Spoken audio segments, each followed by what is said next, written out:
Boker Tov Chavrim, I'm Stephen Ben-Nun. You're watching Israeli News Live, and this morning we have very breaking news coming from Fars News Agency, along with other news agency. The Sputnik News is reporting that some 30 Israeli foreign intelligence officers killed in a Russian-caliber missile attack in Aleppo. And according to this here, it says several U.S., Turkish, Saudi, Qatari, and British officers were also killed, along with Israeli officers. The foreign officers who were killed in Aleppo operations room were directing the terrorist attacks in Aleppo. Guys, this is very concerning that we're hearing this type of news coming out of Syria this morning, and it is also being very hush-hush in Western media. And the reason it is being hush-hush in Western media is because the question has to be asked, what are Israeli officers doing there? What are U.S. officers, Turkish, Saudi, Qatari, and British officers doing there? As I have stated all along, it is nothing but a false coup that happened in Turkey under Erdogan. I believe it was orchestrated by the United States along with President Erdogan in order to get Turkish military forces and boots on the ground there. And now we see that the U.S., the Turkish, the Saudis, the Qataris, the British, and the Israeli officers are all inside this secret place here, coordinating terror attacks inside of Syria.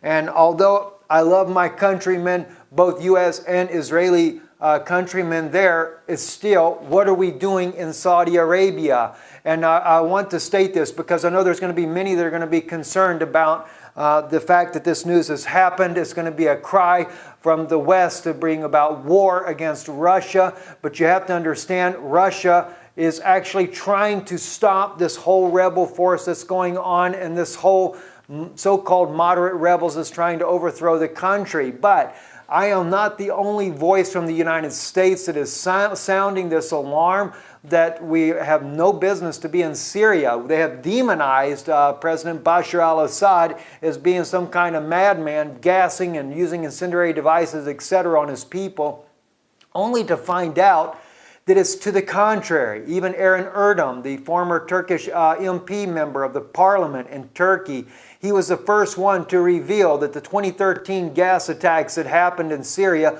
were never conducted by Bashar al-Assad, but it was coordinated with the West, smuggling in chemical weapons from Europe into Turkey, through Turkey, and Turkey's court turned a blind eye. They replaced the judges, everything, slipped in the chemical weapons, did the attack so that they could blame it on Bashar al-Assad. And we're finding out similar things again with this situation that is happening even now with the incendiary devices, that it is not Russia that's doing it, but we're finding that even recently Saudi Arabia, also they've been given phosphorus munitions. They're using it against the people in Yemen, and as well those things are coming into the hands of the groups inside of Syria, being used against the civilians, only to build a momentous campaign, media campaign in the West to try to demonize the Syrian people.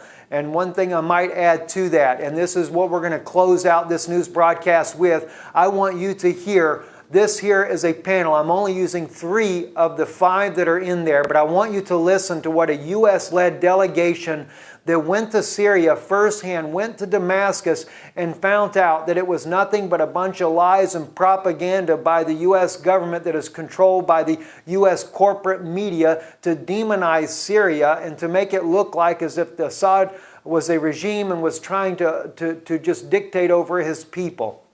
They met with both opposition and Syrian forces, and they come back with a report that clearly lets us know that this had nothing to do but with false propaganda. It has been a constant desire to bring down Bashar al-Assad. For what reason? There's other things we could go in on that, but right now we're trying to cover the breaking story here that yes, indeed, Russia has fired missiles, and there has been a tremendous loss of life, both U.S., Israeli, the Saudis, the Turkish, and Qatar. They are all involved in trying to crush this country down, and Russia finally is standing up and is going to bring that down. Now, I know many of my friends would say, are we looking at Ezekiel 38 as far as from a prophetic standpoint? We may be. Some have said Russia would be, the Ezekiel 30 would be Gog. I think it's personally America that is Gog, and this may be the one thing here that drags all of their armies inside of here to try to take Russia out.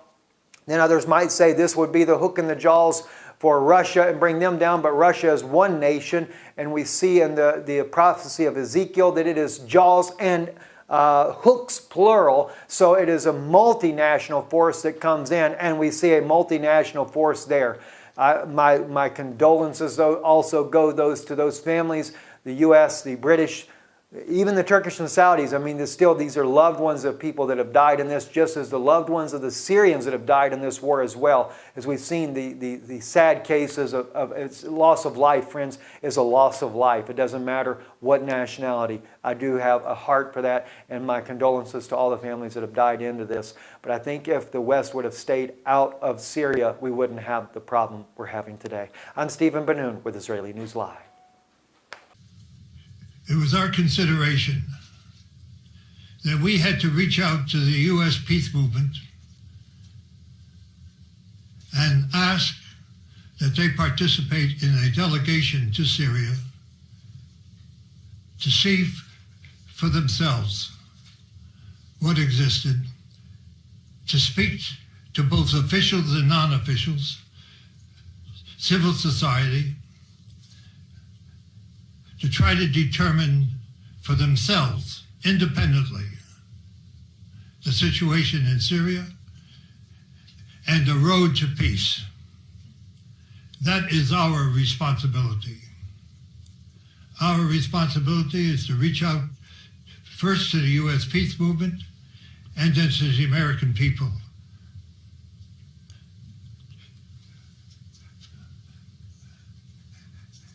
The campaign to confuse the American people has been intense.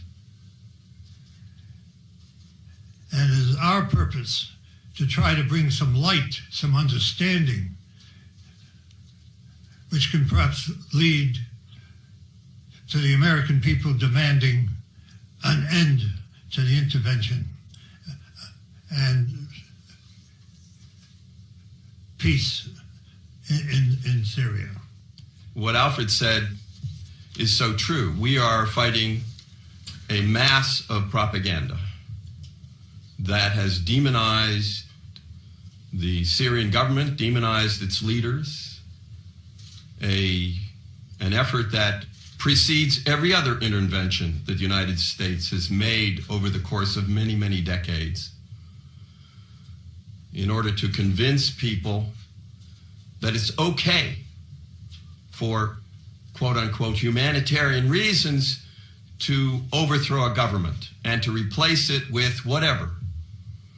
The United States prefers a government that is not independent, that is a willing participant in what the whatever U.S. policy is. So what we saw in Damascus and what we saw in the two villages we visited outside Damascus belies the propaganda that has overwhelmed us. It's hard. It's hard for even those of us who have been in the peace movement for a long time. It's hard for us to ignore this propaganda. It is so well orchestrated. Work together, coming back in cooperation to try to bring the message and the truth back to the United States. As an American citizen, it is shameful for me to admit what my government is doing in the sovereign country of Syria.